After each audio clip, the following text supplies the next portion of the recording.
कैसे हैं आप सभी। योद्धा 2027 में आप सभी का स्वागत है। तो चलिए आज से शुरू करने वाले हैं हम लोग अपनी केमिस्ट्री की क्लास, जिसमें हम लोग देखने वाले हैं केमिस्ट्री का पहला chapter chemical reaction and equation. जो हमारा चैप्टर क्या होने वाला है, रासायनिक अभिक्रिया और समीकरण। क्लियर है कहानी? तो चलो बच्चा स्टार्ट करते हैं बिना समय बर्बाद किए। तो इससे पहले कि स्टार्ट किया जाए, तुम ये बताना कि मैथ की जो क्लास हुई है तुमने देखा है या नहीं देखा। अगर नहीं देखे हो तो सबसे पहले जाओ और मैथ की जो पहली चैप्टर की क्लास हमने लगाई है उसे जरूर देख लो, फिर पहुंचो यहां पे और फिर से शुरू करो इस चैप्टर को। ये केमिस्ट्री का है पहला चैप्टर। अगर हम तुम्हें पॉइंट ऑफ व्यू अगर बोर्ड एग्जाम के लेवल से देखें तो ये चैप्टर काफी इंपोर्टेंट रहने वाला है, क्योंकि इसमें जितना रिएक्शन है ना बच्चा, वो सारा रिएक्शन तुम्हें बोर्ड एग्जाम में मोस्ट वीवीआई क्वेश्चंस के बेसिस पे आते हैं। क्लियर है? तो चलो स्टार्ट किया जाए। तो सबसे पहली बात है हमारे पास कि चैप्टर का नाम क्या है, रासायनिक अभिक्रिया तथा समीकरण। जिसमें सबसे पहला पॉइंट जो तुम्हारे पास है वो क्या है, रासायनिक अभिक्रिया। तो चलो स्टार्ट करते हैं। तो सबसे पहली पॉइंट है बच्चा रासायनिक अभिक्रिया। ये रासायनिक अभिक्रिया किस खेत की मूली है, पहले वो समझ लेते हैं। तो सुनो, ये दुनिया में जितना भी रिएक्शन, यानी कुल मिला के बातें हैं कि जब दो या दो से अधिक चीज मिलके और एक नया चीज बना दे रही है, ठीक है, तो ये तुम्हारा होगा रासायनिक अभिक्रिया।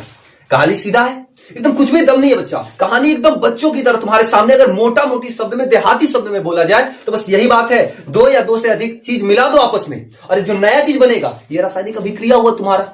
अब चलो बेसिस और बुक, हम बुक के बेसिस पे चलते हैं बच्चा। तो क्या है जरा वो समझना, जब दो पदार्थ अकेले ही या किसी अन्य पदार्थ से क्रिया करके भिन्न गुण वाले एक से अधिक नए पदार्थ का निर्माण करता है तो वह प्रक्रिया क्या कहलाएगा, रासायनिक अभिक्रिया कहलाएगा। बोले तो क्या, चाय बनाने आता है, खाना बनाने आता है ना, अब उसमें जो भी होता है बच्चा वो सारा चीज क्या होता है, रासायनिक अभिक्रिया होता है।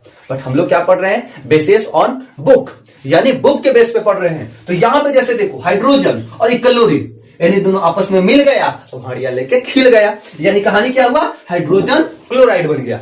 यानी बात क्या हुआ तुम्हारा कि जब कोई पदार्थ अकेले भी, जैसे हाइड्रोजन और हाइड्रोजन दोनों मिलके, ठीक है, H2 अणु बनता है, ठीक ना, ऑक्सीजन और ऑक्सीजन मिलके O2 बनता है, जिससे हम लोग सांस लेते हैं। क्लियर है कहानी ना? तो यानी बात क्या है तुम्हारे पास कि जब कोई पदार्थ अकेला भी हो सकता है वो, या किसी अन्य पदार्थ, कोई दूसरा पदार्थ का भी यूज किया जा सकता है वहां पे, साथ मिलके और उसके साथ क्रिया कर ले रहा है और उससे जो चीजें बन के आ रहा है वो रासायनिक अभिक्रिया कहलाएगा। बात क्लियर हुआ? जैसे मान लो हम बात कर लें, यहां पे रख लो पानी, नींबू, चीनी और इन तीनों को आपस में कर दो मिक्स, क्या बन के निकलेगा, शरबत। ये तुम्हारा होगा बच्चा रासायनिक अभिक्रिया। क्लियर हो गई कहानी? रासायनिक अभिक्रिया किस खेत की मूली है, ये कॉन्सेप्ट तो क्लियर हो गया होगा।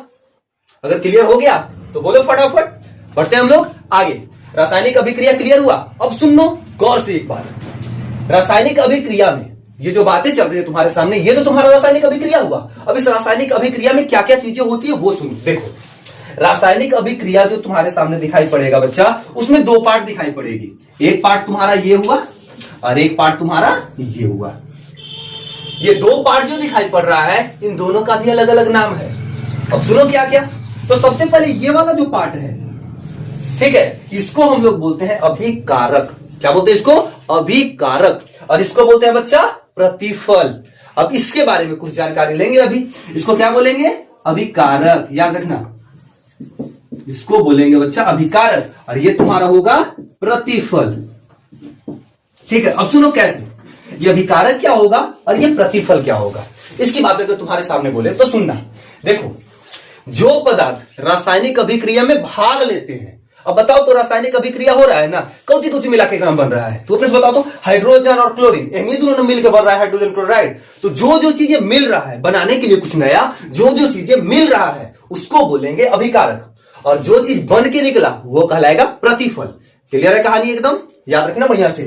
तो याद रखना क्या चीज, कि रासायनिक अभिक्रिया में भाग लेने वाले जो पदार्थ होते हैं उसको क्या बोलेंगे बच्चा, अभिकारक बोलेंगे। और रासायनिक अभिक्रिया के फलस्वरूप जो पदार्थ का निर्माण होता है, जो पदार्थ बनता है, वो कहलाता है तुम्हारा प्रतिफल। क्लियर है कहानी? चलो तो नोट कर लो फटाफट इसको, अभिकारक और प्रतिफल। अभी हमने बताया कि अभिकारक किसको बोलते हैं और प्रतिफल किसको बोलते हैं। देखो बच्चा, नोट ऐसे करोगे, क्लियर। यहां पे सुनो, क्या अभिकारक किसको बोलेंगे, तो रासायनिक अभिक्रिया में भाग लेने वाले पदार्थों को क्या कहा जाएगा बच्चा, अभिकारक कहा जाएगा। दूसरी बात क्या है, प्रतिफल। रासायनिक अभिक्रिया के फलस्वरूप बने पदार्थ को क्या बोलेंगे, प्रतिफल बोलेंगे। यहां तक की बात तो हमने समझा दिया। चलो आगे की पॉइंट देखते हैं हम। आगे क्या पॉइंट है, रासायनिक समीकरण। ये रासायनिक समीकरण किसको बोलते हैं, जरा इसको समझ ले, अगर समझ ले तो चले क्या। चलो आ जाओ, चलो ध्यान देना अच्छी तरह से। क्रिस के गाना सुनेगा, क्रिस के तो सुनना यहां पे गौर से।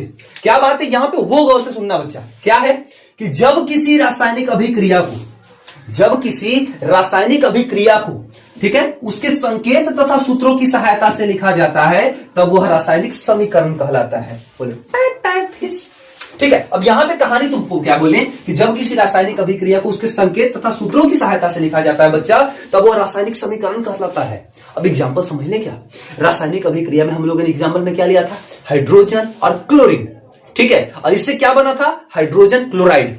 अब यही बात को थोड़ा सा हम उसके संकेत और सूत्र की सहायता से लिख के दिखा दे तुम्हें, तो जरा ये समझना। जरा बताओ, उस वक्त हम क्या लिखे थे, हाइड्रोजन और क्लोरीन, लेकिन यहां पे क्या लिखेंगे वो सुनो। देखो यहां पे हाइड्रोजन को हम लिखेंगे छूछे H, ठीक है। उसके बाद देखो फिर क्या लिखेंगे बच्चा, उसके साथ क्या जोड़े थे हम, क्लोरीन को जोड़े थे। तो क्या बना था, ये बना था बच्चा HCl, बोले तो हाइड्रोजन क्लोराइड, ठीक है। अब तुम कहोगे तो बुक में तो कुछ और लिखा था, H2Cl2 और तब 2HCl, बट रेशियो तो यही था ना। अब तुम्हारी मर्जी है। अब मान लो तुमको मन कर रहा है कि दो दो रख ले सब, तो देखो H2Cl2 तो 2HCl, मन अगर ये रखने का है तो ये रखो, एक जगह पे मन है अगर 4 रखने का तुम 4 रखो, रेशियो तो यही रहेगा बच्चा। यानी कुल मिला के मिल क्या रहा है तुम्हारा, हाइड्रोजन और क्लोरीन। इससे क्या बन रहा है, हाइड्रोजन क्लोराइड बन रहा है। क्लियर है कहानी। तो यानी कुल मिला के देखो, वहां पे हम इसका नाम लिखे थे, लेकिन यहां पे क्या लिखे, संकेत लिखे हैं उसका।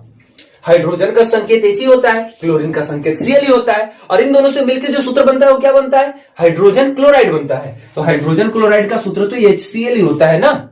तो वही तो बात बोला गया कि जब किसी रासायनिक अभिक्रिया को उसके संकेत तथा सूत्रों की सहायता से लिखा जाता है, तब वह रासायनिक समीकरण कहलाता है। मैटर क्लियर हुआ। एग्जाम्पल तुम्हारे पास है, समझ में आया बात। और यहां पे जो अभिकारक लिखा और प्रतिफल लिखा, इसकी बात तुम्हें पता ही है। ये वाला जो पार्ट है ये दोनों मिलके और ये वाला बन रहा है, यानी जो जो मिलके बना इसको बोलेंगे हम अभिकारक, और जो ये वाला पार्ट है इसको बोलेंगे प्रतिफल। क्लियर हो गया बात यहां तक की, क्लियर हो गया। तो बोलो रासायनिक अभिक्रिया किसको बोलते हैं, ये समझ में आ गया, ठीक है। रासायनिक समीकरण किसको बोलते हैं, ये बात समझ में आ गया। अब चलो आगे की बात पे चलते हैं। अब रासायनिक समीकरण जो है उसको लिखते कैसे हैं, तो उसको देखो। प्लस के साइन के बीच में दोनों को लिखेंगे, बीच में एरो का साइन होगा, ठीक है। इसमें बराबर नहीं लगता, इसका जो समीकरण है मैथ की तरफ बराबर नहीं होगा कि 2x + 3y = 4, ऐसा नहीं होगा। यहाँ पे एरो का साइन होगा। क्लियर है बात। अब इसके बाद चलेंगे हम लोग, रासायनिक समीकरण जो होता है, एक होता है रासायनिक संतुलित रासायनिक समीकरण, एक होता है असंतुलित रासायनिक समीकरण। अब हम अगला पॉइंट क्या उठाएंगे, यही वाला। क्लियर है, तो नोट कर लो फटाफट, पहले इसको आगे देखते हैं हम लोग। संतुलित और असंतुलित रासायनिक समीकरण, ये किसे बोला जाता है, चलो गौर से समझना बच्चा। सबसे पहली बात है संतुलित रासायनिक समीकरण, और दूसरा है असंतुलित रासायनिक समीकरण। सीधा सा लॉजिक है, और एक दूसरा के अपोजिट है। ये एक याद है तो दूसरा ऑटोमेटिक तुमको याद हो जाएगा। अब कहोगे कैसे, सुनो। संतुलित रासायनिक समीकरण वह है जिसमें समीकरण की दोनों ओर, ठीक है, यहां पे समझना बच्चा अच्छी तरह से, ये जो तुम्हें दिखाई पड़ रहा है ये वाली, देखो संतुलित रासायनिक समीकरण वह है जिसमें समीकरण के दोनों ओर प्रत्येक तत्व के परमाणुओं की संख्या समान होती है।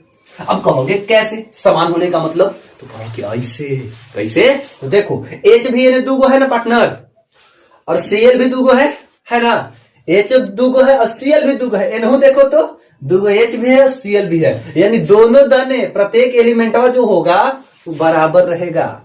एरो साइनवा जो दिखाई पड़ रहा है, इसका दोनों साइड अगर प्रत्येक चीजवा बराबर है तो इसको क्या बोलेंगे, संतुलित रासायनिक समीकरण। क्लियर है कहानी।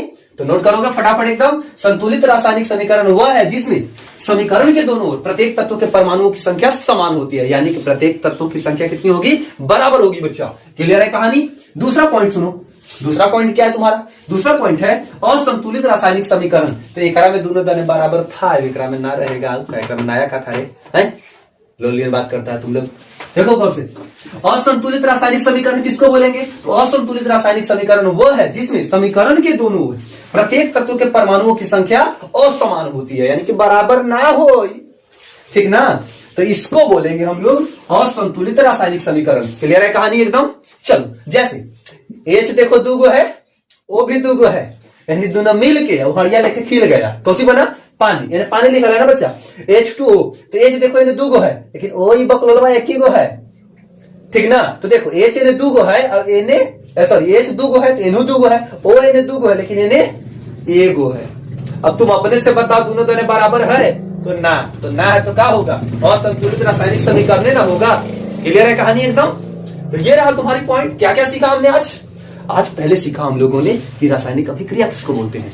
दूसरा पॉइंट में क्या सीखा कि अभिकारक क्या है, प्रतिफल क्या है। तीसरा बात क्या सीखा हमने कि रासायनिक समीकरण किसको बोलते हैं। और चौथा और पांचवा पॉइंट हमारा हुआ संतुलित रासायनिक समीकरण और असंतुलित रासायनिक समीकरण।